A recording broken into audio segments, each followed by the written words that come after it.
Good morning everyone and welcome to another V-Rising Fundamentals video. This video is going to be the fundamentals of traveling around the map. It's one of the most important parts of the game. At first it's challenging to understand, but then gets quite a bit easier as you figure out that there's a lot of really good fast travels. But we're going to start with the horse, which is undoubtedly the best part of traveling on the map. It's really fast, and the best part is that you can name your horse. All other players can see that. So we're going to go ahead and name this Cocaine Hyena the first. And Cocaine Hyena has got some decent stats. He has a max speed of 10, a very slow acceleration start of 3.7, and a quick rotation speed of 13.3. So every horse is going to have their own stats, so you're going to want to find what you like best. I personally feel like max speed is the most important stat in the game for chasing people, for escaping, and just in general moving around the map.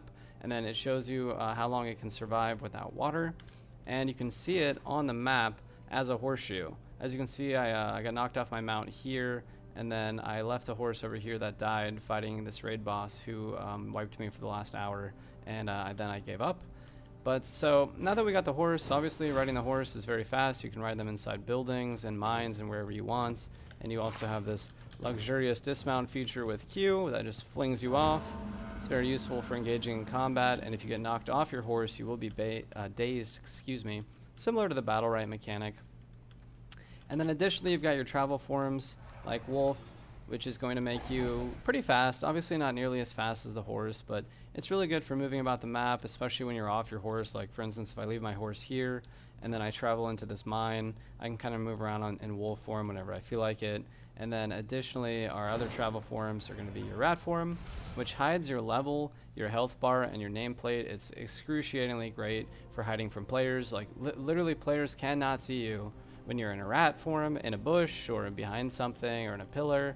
You also look like an NPC rat, so I'm sure you'll see plenty of players ganking or killing a boss and turning into a rat to hide so they don't get killed. Just overall really nice. Also it makes it so monsters don't aggro you as much, so you can kind of just move past monsters and go to the boss if you feel like it. They will still aggro you, but obviously right now if I was in my vampire form, these would all be fighting me.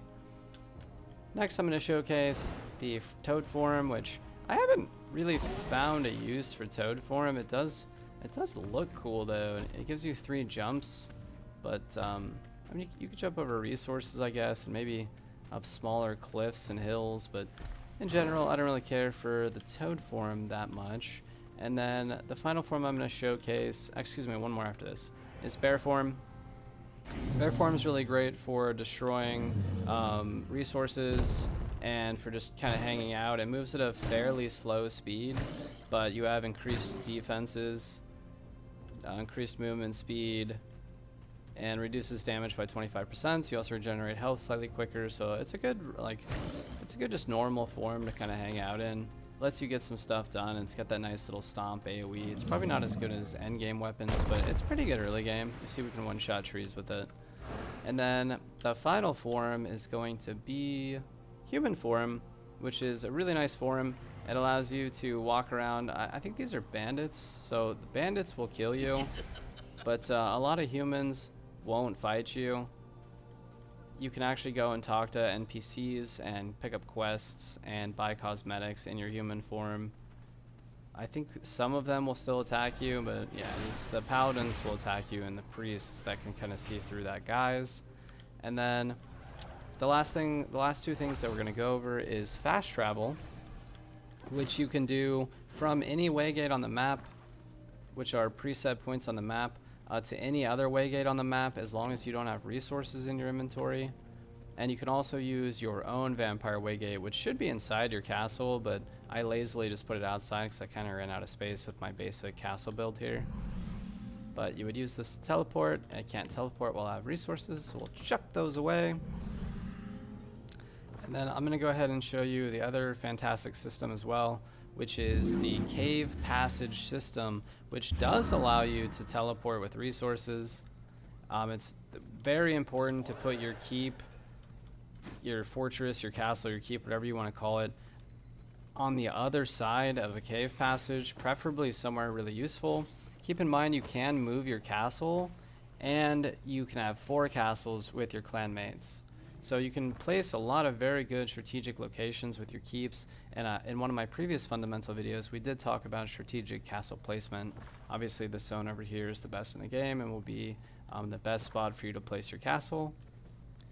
And then after that, probably your tier 2 top of the map, still close to the T3 zones.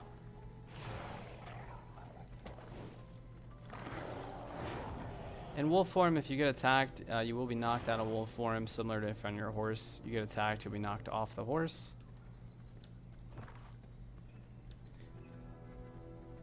So this cave passage is the one that I always use after I farm Cursed Forest T3 zone. I like to get a lot of mats for the T3 equipment, and you're going to have to get sets of gear for yourself and your clanmates and your servants. If you're looking for that really nice siege defense, you're going to want those T3 monsters, those T3 servants fully kitted out in the level 81 gear, so they'll have really high gear scores and a really high level. But just to showcase, I'll go ahead and fight this right here. We do have a boss in the way. But say we farmed, right? We picked up a lot of mats, we picked up stuff over here. We got some beautiful silver, you know, we got iron. We killed this boss who I'm not going to be fighting right now because he's very hard.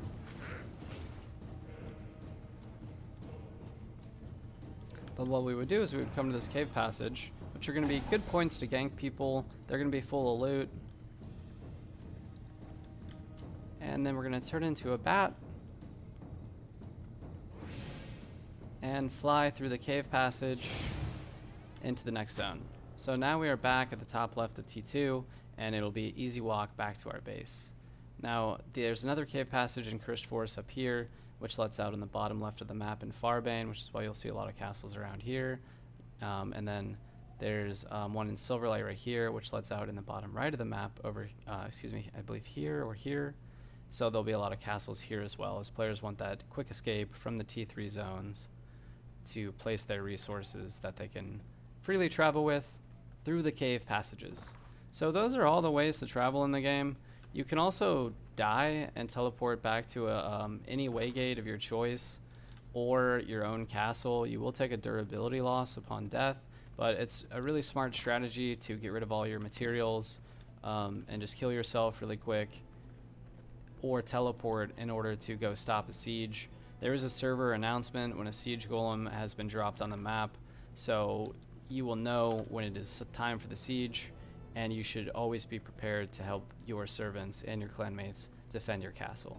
So this has been a showcase of moving around the map, fast traveling, and getting around. As you saw, we went through several different zones pretty quickly, all in the span of about 8 minutes or less, you know, with the tutorial and all that. But I hope you guys enjoyed this video and that it helps you travel around the map and understand the mechanics of traversing quickly. Please like, comment, subscribe, drop some hate, do whatever needs doing, and I will continue to produce showcases and fundamentals for the game. I appreciate your time, and have a great launch day and a good head start or first time playing or what have you. See you next time.